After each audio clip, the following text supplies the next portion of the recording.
Good morning, fellow UUers. I'm Alan Jenkins, chairman of the Elevator Fundraising Subcommittee, and I'm here with some exciting news. A challenge, a bit of perspective, and then some exciting news again. Honestly, it's a bit of a roller coaster ride for a Sunday morning, so hang on tight. First, the exciting news. Thanks to the amazing generosity and vision of this congregation, we have raised over $120,500 for the Elevator Fund. That means we are within striking distance of our original fundraising goal of $130,000. Thank you. Thank you so very much. And there's the challenge. We need to raise $8,500 more to meet our original fundraising goal, and we can't do it without your help. So, if you feel able and moved, I hope you'll visit uucs.org/fundraising and help push us over the top. That was the exciting news and the challenge. Here's the bit of perspective. Due to rising materials costs, the elevator will cost more than $130,000. Our estimates are that it will now cost between $150,000 and $160,000. The only way to lock in prices is to sign contracts and begin moving forward. To that end, based on the congregation's generosity and enthusiasm, our board has signed the first contract with the elevator company. The elevator is moving forward. Or should I say, up. That's it. That's the exciting news. Yay! Here's where I want to pause and offer a special thank you to Elevator Project Manager Fred Stoll. It takes a lot of juggling to move this elevator forward, and Fred is doing a great job on your behalf. So, we still need your help. Once we meet our original fundraising goal and we have contracts in place to guarantee prices won't keep rising, the board will take stock of where we are and determine the best way to move forward with paying for the remainder. Help us meet our original fundraising goal, and if you're so moved, help us aim even higher. We're going to get this elevator built, and we'll do it because of this congregation's phenomenal support. Thank you all so very much. Your love is lifting us higher.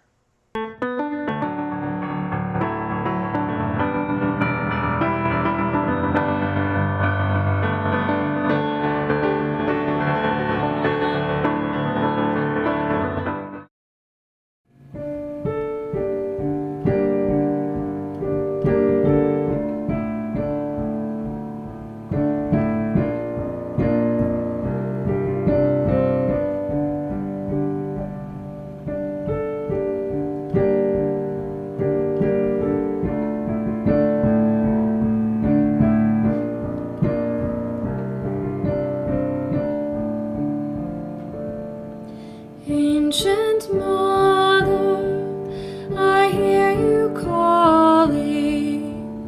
Ancient Mother, I hear your song. Ancient Mother, I feel your laughter. Ancient Mother, I taste your tears. Ancient Mother, I hear you calling. Ancient Mother, I hear your song. Ancient Mother, I feel your laughter. Ancient Mother, I taste your tears.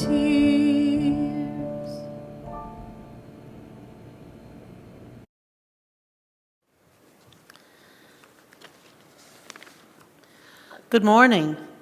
My name is Peggy Hamrick, and I serve on the Board of Trustees of this Unitarian Universalist Church. Thank you for being here today. And happy spring, happy Mother's Day. It is a day for us to celebrate everyone who, in whatever way, creates and brings to life new and important thoughts and feelings, as well as little children, and who nurtures us all. Weather permitting, we will offer an in-person outdoor service this coming Sunday, May the 16th. The service will also be live streamed. If weather is inclement, we will live stream only. We will follow all public health protocols to keep everyone safe. So please bring a chair, wear a mask, and social distance. This is a wonderful way to be together safely and has been a lovely experience over the last couple of months. Thank you to everyone who has worked so hard to make this possible. Allow me to share just a few announcements in the life of our church. Our congregation will participate in the Great American Cleanup in our church neighborhood this coming Saturday, May the 15th. Being a good neighbor is part of our social justice program for this year, and this is an excellent opportunity to act on that intention. We will work as part of the South Converse Neighborhood Association. We will meet at 8:30 at Cornerstone Baptist Church on South Converse Street, which is near Duncan Park. Trash bags, gloves, and grabbers will be provided. The deadline is Monday if you also want to register for a t-shirt and for free lunch at Barnett Park after the cleanup. Contact Fred Stoll if you're interested. On Wednesday, May the 12th, from 7 to 8:30, Faith Taylor, who identifies as they, them, will present a workshop on transgender identity and experience. This is an extremely timely event given the anti-trans legislation moving through the state legislatures of our nation, including South Carolina. Join Faith as they offer a basic understanding of trans identity and life. Look for meeting information in this week's happening. Next Sunday, May the 16th, when hopefully we will be having an outside service, the Pastoral Care Associates will introduce an opportunity for members known as, which we have named the Lamentation Log. This will be a place set aside on the grounds with a bench and a log for people to literally lay down their sorrows from this past year and a half. The many losses that we have sustained, the grief that we all have carried. This is a place to set it down, to share it with each other, and to leave it, to take with you symbols that we will offer of the start of something new. There will be paper and pencil available so that you can write anything you want to surrender and places to place it inside the log, which will then be ritually burned as part of a later service. I hope that it will be available on the grounds for several weeks, and I hope it will be an opportunity for all of us to lay down some of our sorrow. Finally, our church retreat at the mountain is scheduled for October the 29th through the 31st of this year, 2021. If we are far enough along in the pandemic with vaccination and immunity, this retreat is planned to take place. Please see the flyer at the back of this Sunday's order of service for details. Come for the whole weekend or for a fun-filled Saturday day trip to our intergenerational church retreat. Our theme is beloved community, and we will spend our time relaxing, hiking, crafting, playing games, making music, and connecting more deeply with one another. After over a year of quarantine and being apart, this retreat seems needed more than ever. Partial scholarships are available to help with cost. Please see Scott or Sybil for a confidential conversation to request scholarship report. What an amazing congregation we are. Especially in times like these, we need each other. Thank you for being a congregation of care, and thank you for being part of this congregation today.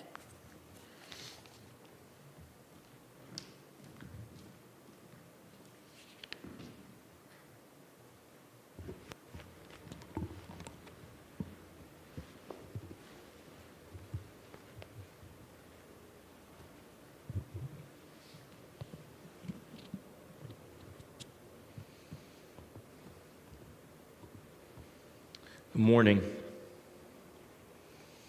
Happy Mother's Day to every one of us. You know, Mother's Day can be a day of joy, but also a day of complexity and even of pain, depending on what our life experiences have been.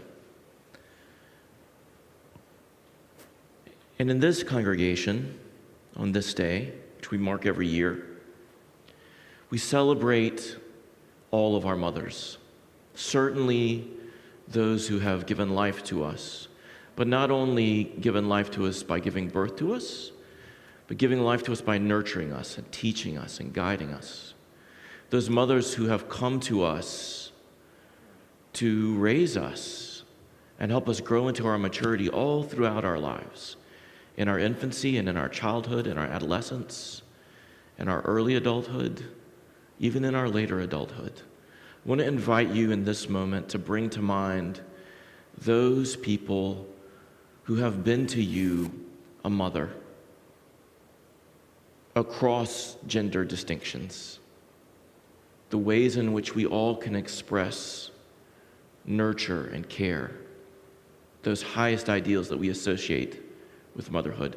Bring to mind all of those people across your life who've been to you a mother, and give thanks. Just in this moment, express gratitude to them, whether they are living or have died. Send them gratitude.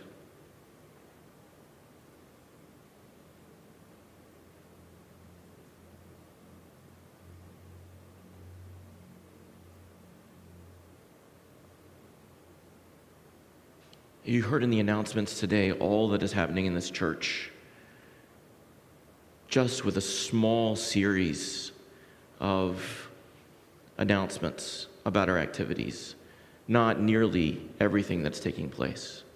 And you heard the ways that our small activities, our educational series, our retreats, our social justice work, these things that we do as a small gathering of people in this small city in a corner of the world, reverberate out to connect with much larger issues affecting our state and our region and our nation and our world. It's remarkable how in tune this congregation is, so that the very smallest things that we do here connect with global patterns, global concerns, over and over and over again, this pulse of love beyond belief that goes out from this place. It's so thrilling to see it happen, and to see it happen over and over and over again. Where I'm standing right now, only yesterday, a third vaccination clinic was held in this sanctuary. From this place, great love and courage, great action goes out. And Peggy named what that is in her announcements. And Anne will read what that is in just a moment. In this place, we name that beloved community, a place where we care for each other and care for the greater community around us, where the authenticity of our actions here have direct impact beyond this place in the world around us. That's who we are, people who care for each other, so that we can care for the world. And the extent of our reach is beyond any of our knowing. Isn't that what we dream motherhood should be? A circle not only of one person and their loving arms, but a circle of many people and their loving arms throughout the course of our life, who care for us and teach us to care. Whoever else failed at that in our lives, for whatever reasons, that there have been those people, however we came to them, however they came to us, who encircled us with their loving arms to care for us, to teach us to care, so that we can create a world, a beloved community, more livable for us all. That is this congregation.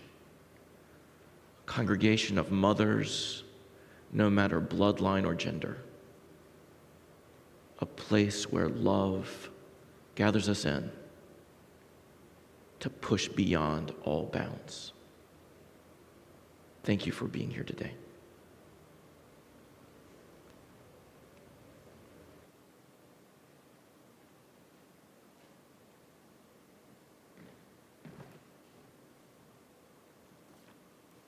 Good morning. Happy Mother's Day and happy Others Day. What is beloved community? The number of women incarcerated went from 8,000 people in 1970 to nearly 110,000 in 2014. And nearly 2/3 of incarcerated women are Black. 1 in 2 Black trans women report incarceration in their lifetimes, and 35% name transphobia as the cause for their arrest. 80% of them are parents. Most are parents of minor children, and most are the primary caregivers of their children. Being held in jail for any amount of time places these parents at risk of temporary or permanent loss of custody and parental rights to their children. 60% of people in local women's jails have not even been convicted of a crime and are awaiting trial. And 80% of them are parents. These Black women, femmes, and gender nonconforming folks, Black mamas and caregivers, are often without support or a safety net when they are condemned to a cage. There is no one to comfort them. This especially rings true for our transgender and gender nonconforming siblings who face further harm and marginalization due to pervasive profiling, targeting, criminalization, and structural exclusion from housing, employment, and medical care that leads to increased rates of arrest and incarceration. And so we decided to come for ourselves. In the tradition of our enslaved ancestors, who bought one another's freedom in many forms and fashions, and centering the present-day traditions of Black queer feminism, we launched Black Mamas Bail Out, a campaign to bail out Black mamas and caregivers from jails and migrant detention centers across the country every year before Mother's Day, marking the first mass bailout action in contemporary times. We use the term mama to encompass all Black women and femmes that self-identify as a mama, including cis and transgender women, femmes, gender nonconforming people, and non-binary folks who parent and care for their families and communities in various traditional and non-traditional ways.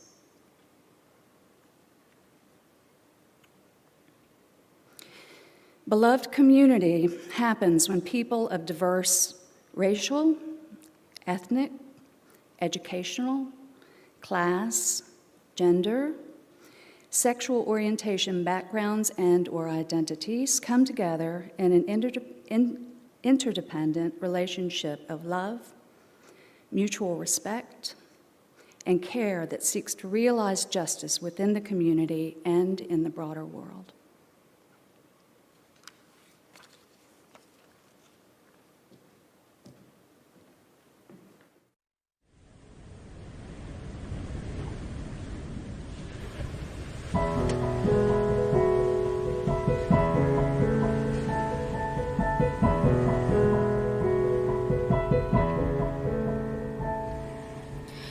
Oh, below me I feel no motion.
Well, that was beautiful. Please join me as I recite our covenant, which can be found in your order of service.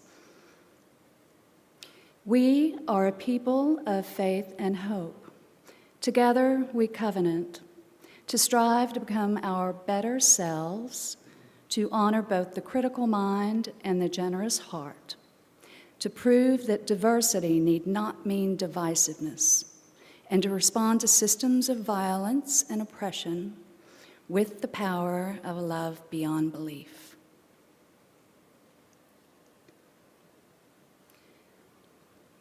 At this point in our regular service, we collect around our rippling bowl to place either a stone or a shell to celebrate a joy or to release a sorrow. So at this time, I invite you to do so virtually. If you wish to reach out to somebody, do so. If you just wish to say something aloud in your solitude, I encourage you to do so as well.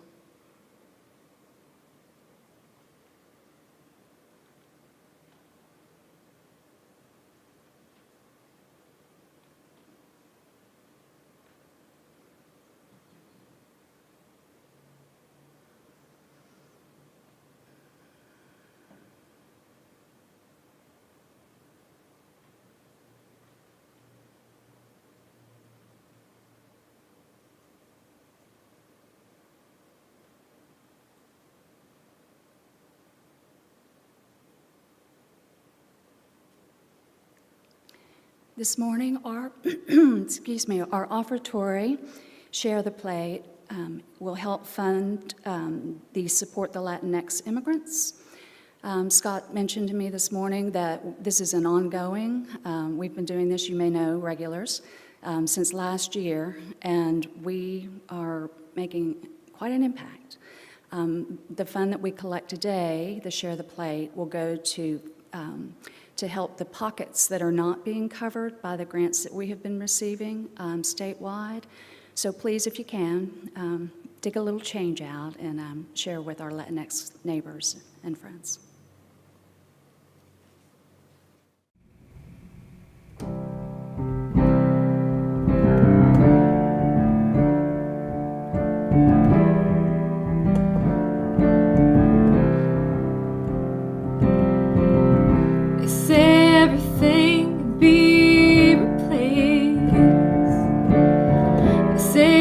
Distance is not near,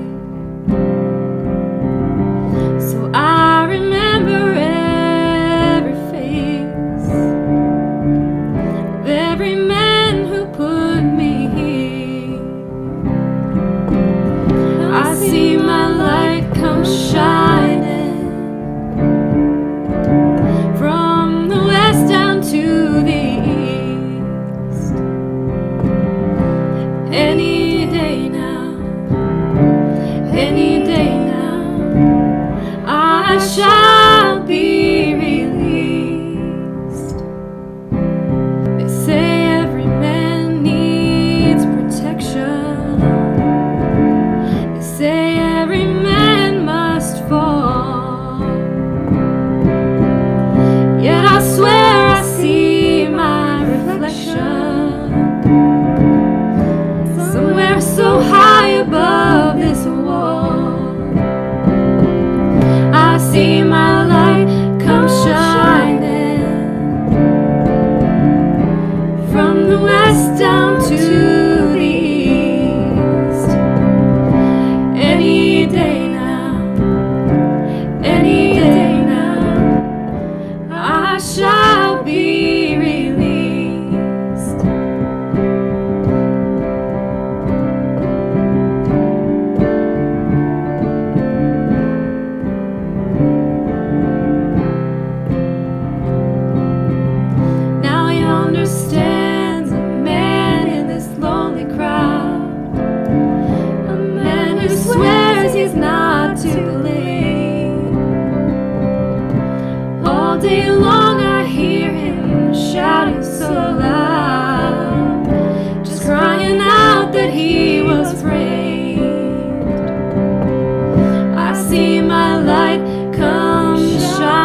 Any day now, I shall be released. I see my light come shining from the west down to the east. Any day now, any day now, I shall be released. Any day now, any day now, I shall be released.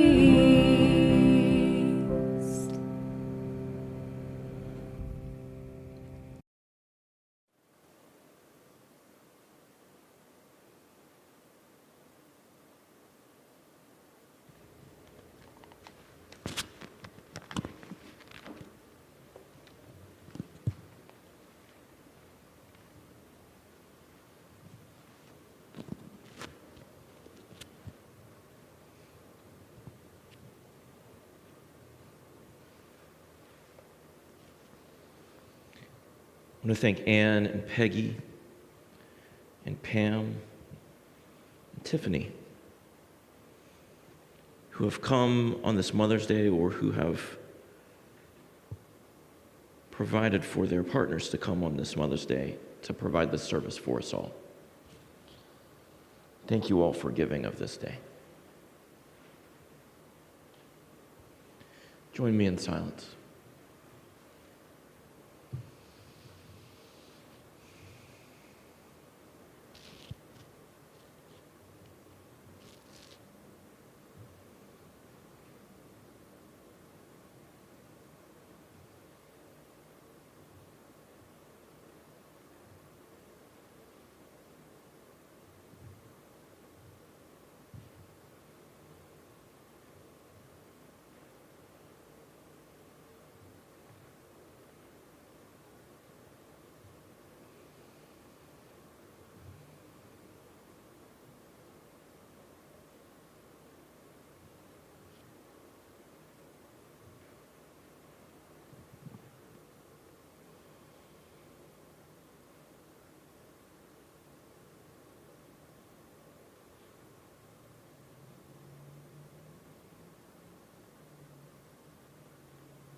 So excited.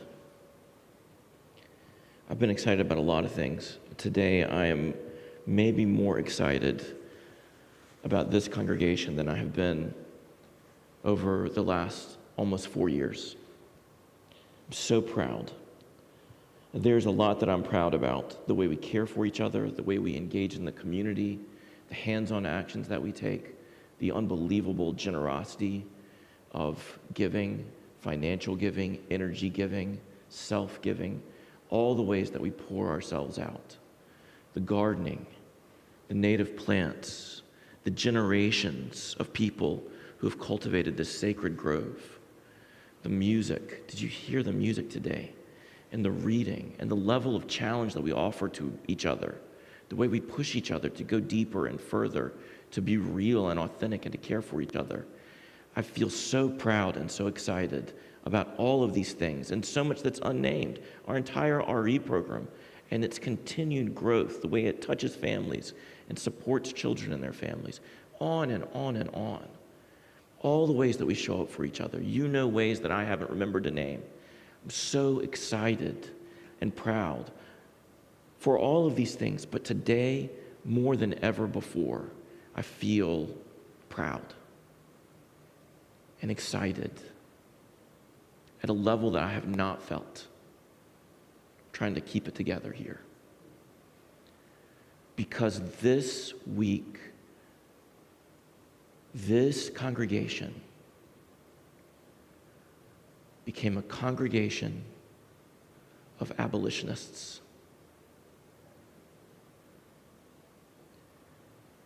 If you haven't looked at the order of service yet, I want to invite you to click on that link. It's on the church website and it is on our YouTube. You can find the link. It'll open up a PDF of this order of service. And I want to invite you just to look at the image on the front cover. Many of you will remember that just a little over a year ago, we began work on a mural outside of our sanctuary, on the wall that's just behind where I'm standing now. Through the leadership of the League of Women Voters in celebration of the 19th Amendment, we became hosts to a glorious mural designed by local artist Nancy Corbin, celebrating the Grimke sisters, Angelina and Sarah Grimke, two women who grew up in the early part of the 19th century in South Carolina, born into a slaveholding family in Charleston. When they came into their maturity, they realized that the institution into which they had been born, enslavement, was wrong, it was abhorrent, and so they left their family behind. And they became leading abolitionists in mid-19th century United States. And because they were women and were forbidden to speak in many places because they were women, they also became leading proponents of early first wave feminism. Abolitionists and feminists. And in celebration of the 19th Amendment and of the incomplete work done by the 19th Amendment to give some women the right to vote, but not all, and awareness of that and of the ongoing work for us all to be free, the League of Women Voters commissioned and asked if we would host this mural, a mural that doesn't depict the Grimke sisters, but depicts many women, many people of female form reaching out to each other in a stance of liberation, to celebrate those mothers, abolitionists and feminists, who we have so readily claimed as our ancestors. Without question, we identify with them and have now for many years. To go 1 year ago from the beginning work of that mural and the celebration of its dedication and all that it means, for it to have landed at the moment in our nation's current history of protest and pandemic and pain, to be an outward sign to our entire community and communities far beyond here who have seen it, to be an outward sign of what we stand for and who we strive to be, a beloved community caring for each other and engaging in the world for transformation. It's so momentous. And to move from that 1 year ago to this week, giving a gift collected by our congregation in April through Share the Plate in support of the National Mother's Day Bailout, helping to release from jail Black mothers of all gender identities, mothers of all kind, releasing Black mothers from jail held there just because they could not meet bail. In cities all across our country, east and west, north and south, for us to have contributed one small portion of that collective action.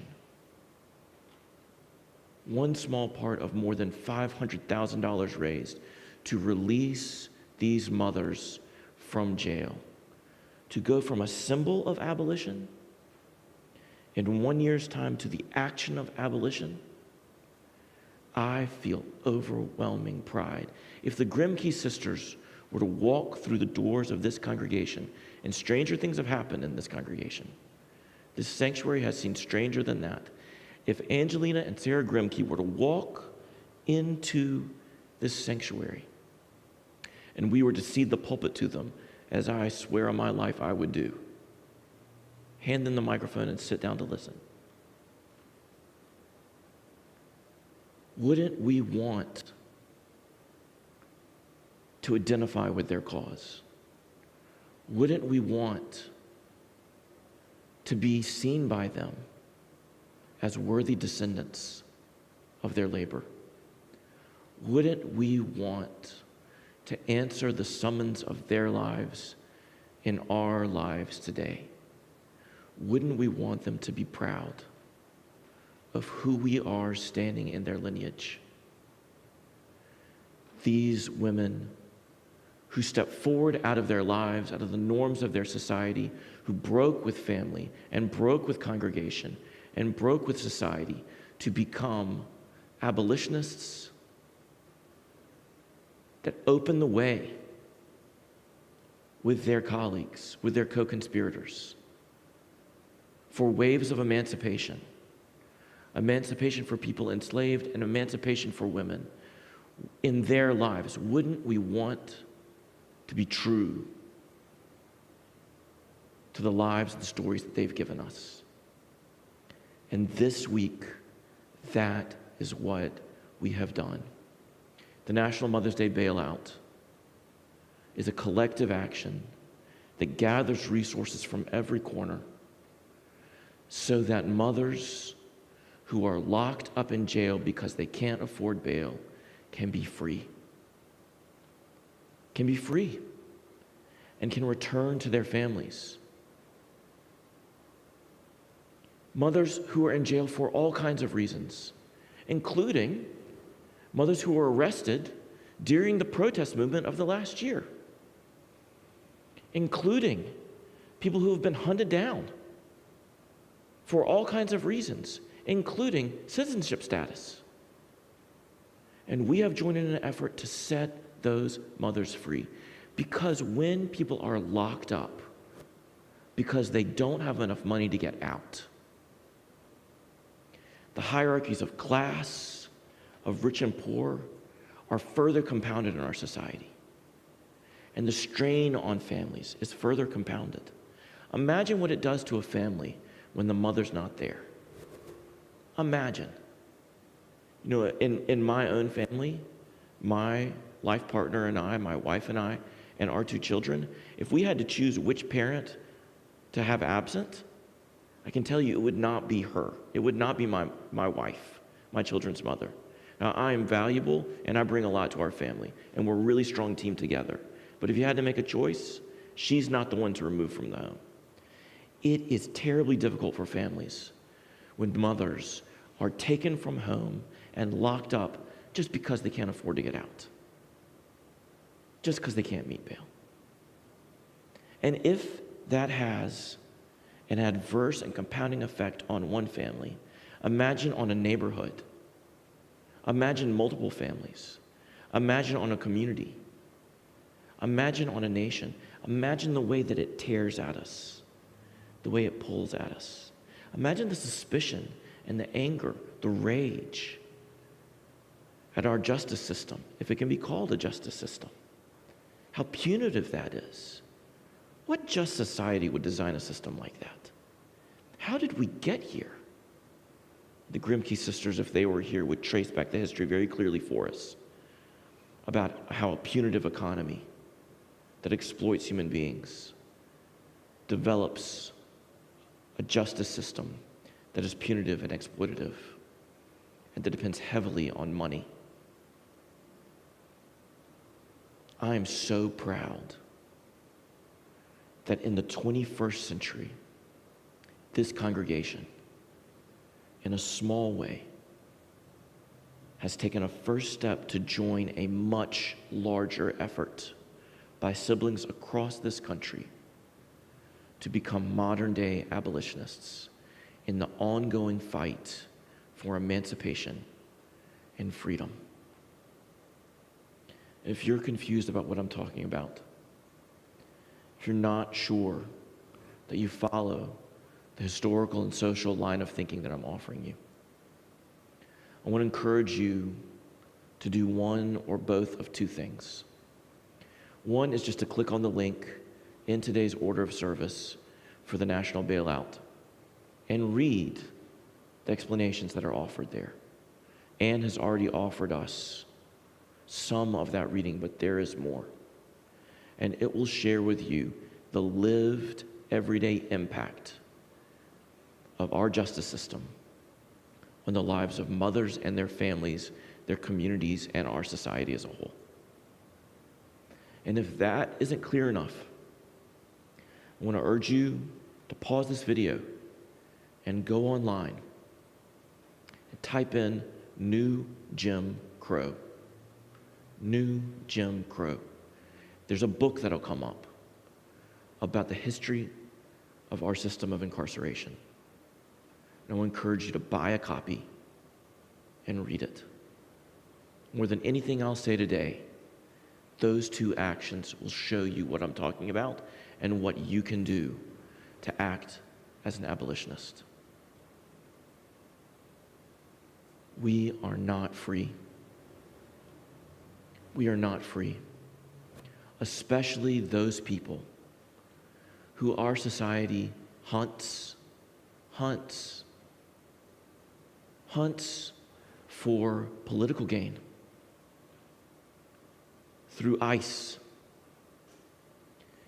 through the ways that we militarize our police, through the ways that we call on our police to supposedly protect us, pursuing people on minor charges, profiling people because of bias, because of fear, acting out the worst ingrained instincts and systemic injustices of our society, locking people up left and right, day in and day out, pursuing our fellow citizens, pursuing our neighbors, pursuing our siblings, chasing some ideal of freedom and protection that enacts exactly the opposite. We are not free, especially those of us that are hunted. Our country has incarcerated more of our fellow citizens than any other nation in the entire history of human being on this earth. When we sing that beautiful song, Blue Boat Home, about sharing the earth with our fellow siblings and with all beings, on our small plot of that earth, we are busy locking up more of our fellow siblings than has ever been done in our entire history. In all of human history, we are not free, especially those who are hunted. And if we see such need to hunt down our neighbors, our fellow citizens, our siblings, people to whom we are related through blood and through society, through the bonds of communal life, if we are so invested in a myth, a national myth that enacts that, then we ourselves are not free either.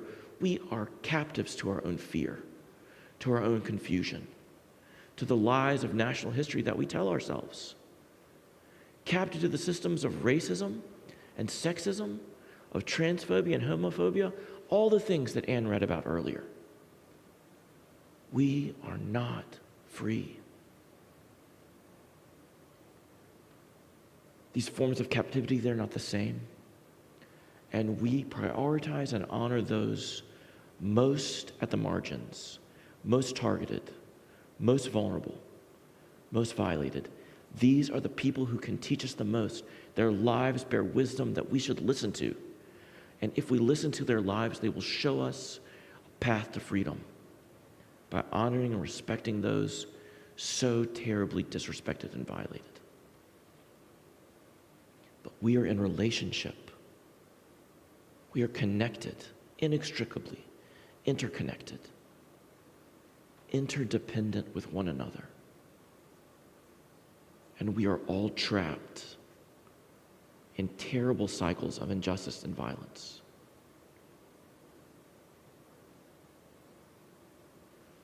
Why do we engage in this action?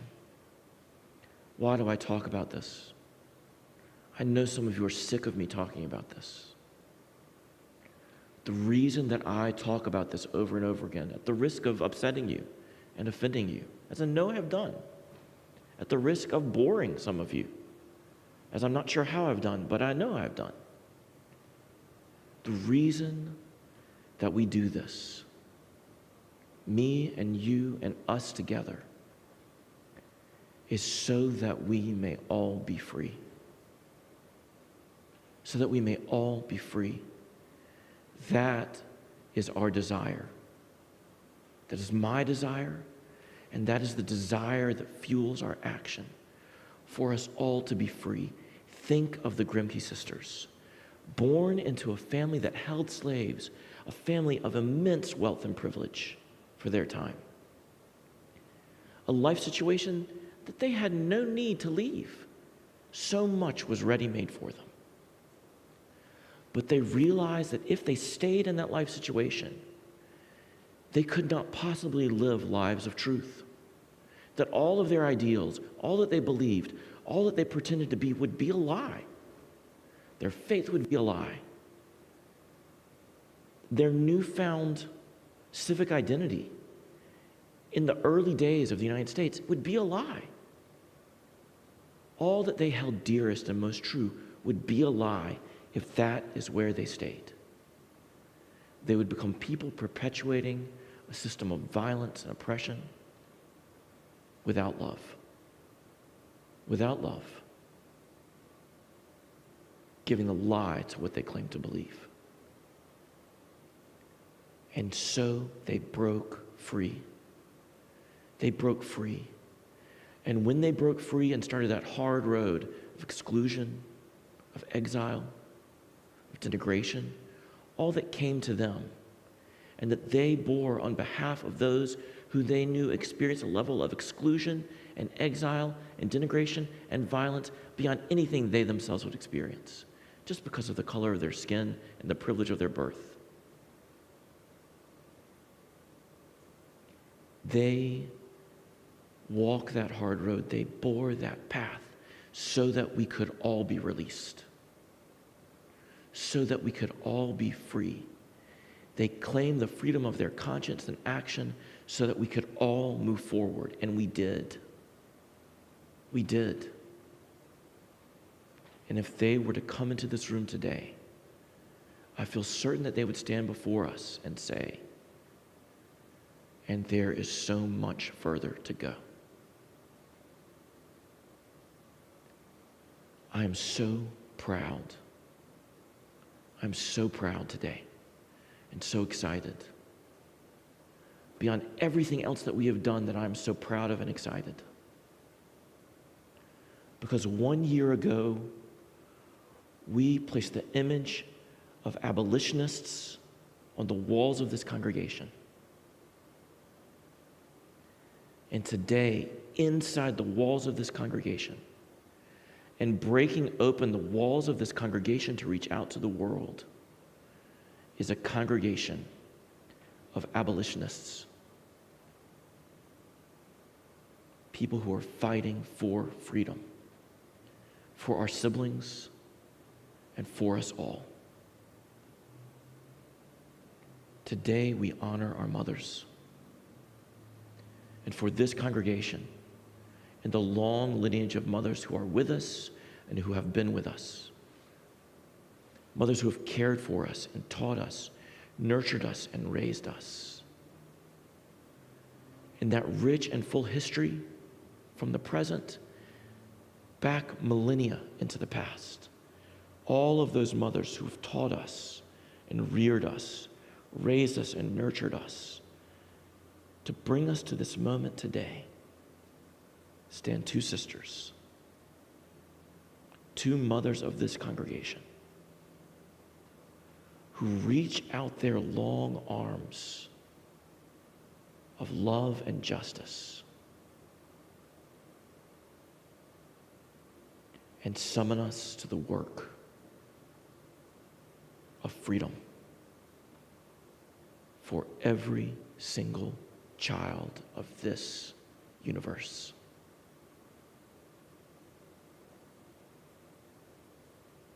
I am so proud that this week we answered their call.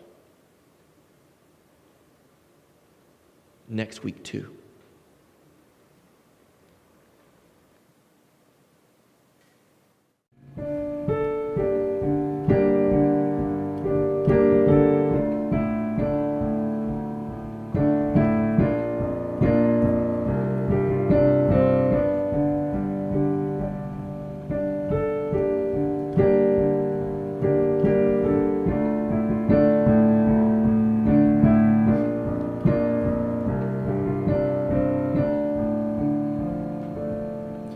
Ancient Mother, I hear you calling.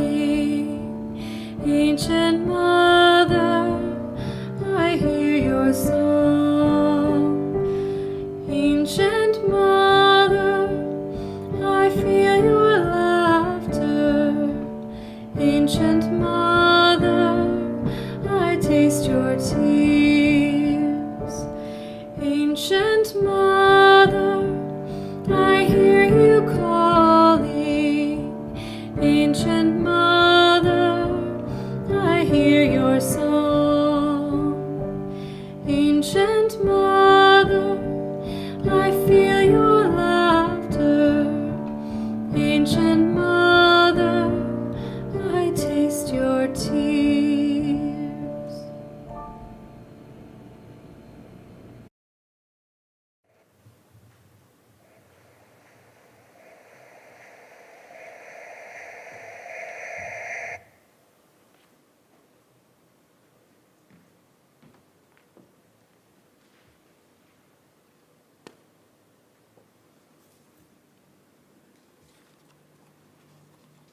The eighth principle.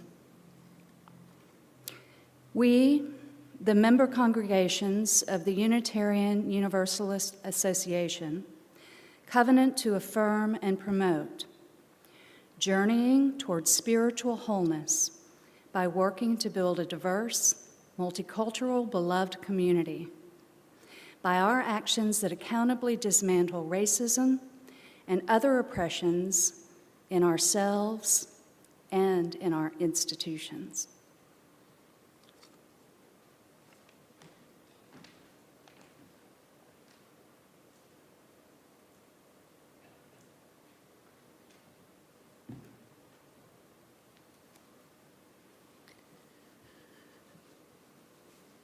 Why do we do this work?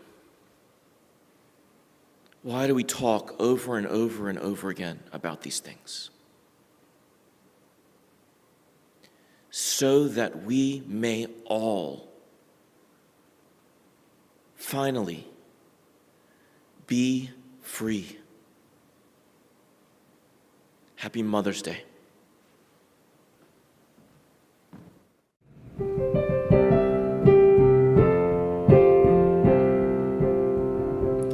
We have spent time together, and these holy moments give us strength to go down the winding road until we meet again.